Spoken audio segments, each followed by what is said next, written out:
ఓం సదాశివసమారంభాం వ్యాసశంకరమధ్యమాం అస్మదాచార్యపర్యంతాం వందే గురుపరంపరాం.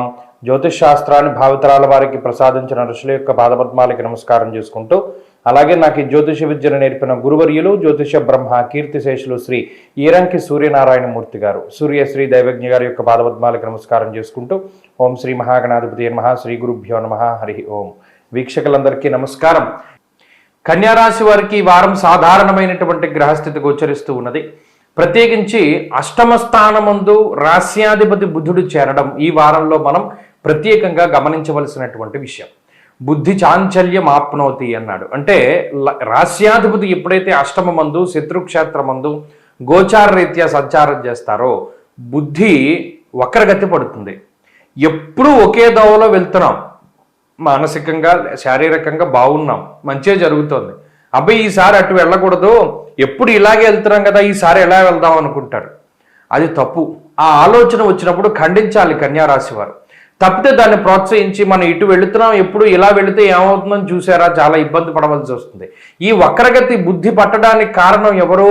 రాస్యాధిపతి బుధుడు వెళ్ళి శత్రుక్షేత్రం అందు కూర్చున్నారు. అంటే మనం ఏ రకంగా ఇబ్బంది పడాలో ఆ రకంగా ఇబ్బంది పడేటట్టు చేస్తాడు, ఆలోచనలు తీసుకొస్తాడు.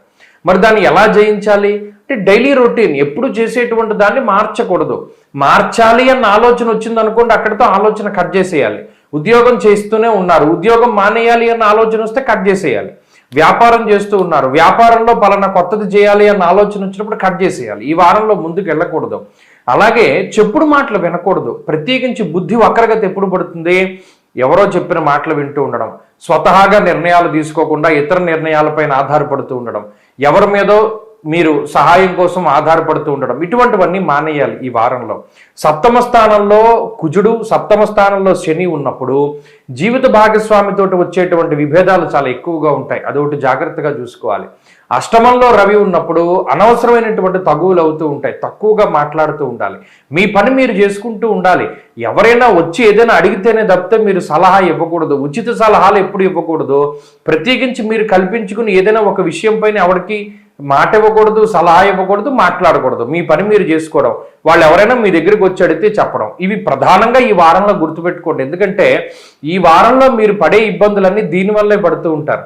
అనవసరంగా మనం మధ్యలో వెళ్ళాము, దీనివల్ల మనం ఇబ్బందులు పాలవ్వాల్సి వచ్చింది, మనకు సంబంధం లేని విషయం కదా అనేటువంటి ఆలోచనలు ఖచ్చితంగా ఈ వారంలో కలుగుతాయి.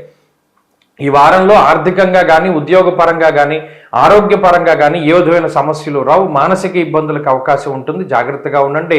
తద్దోష నివారణ కోసమై విష్ణు సహస్రనామ స్తోత్రాన్ని పారాయణం చెయ్యండి. ఈ వారంలో మరిన్ని శుభ ఫలితాల కోసం వైష్ణవ క్షేత్ర దర్శనం చేయండి. అలాగే ఈ వారంలో కలిసి వచ్చేటువంటి రోజు బుధవారంగా చెప్పవచ్చును. అదృష్ట సంఖ్య 2, అదృష్ట వర్ణము లేత ఎరుపు రంగు. తదుపరి తులారాశి.